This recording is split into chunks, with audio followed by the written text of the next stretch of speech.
और नाजरीन, अभी आपको हम खबर से आगाह करेंगे। IPPs के मालिक की बैरून मुल्क जाने की कोशिश नाकाम बना दी गई है।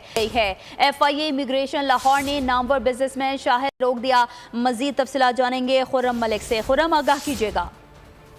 जी बिल्कुल, IPPs के मालिक की बैरून मुल्क जाने की कोशिश नाकाम बना दी है। FIA इमिग्रेशन लाहौर ने नामवर बिजनेसमैन शाहिद अब्दुल्ला को दुबई जाने से जो है वो रोक दिया है। जराये के मुताबिक मुल्ज़िम शाहिद अब्दुल्ला का नाम ब्लैक लिस्ट में शामिल है।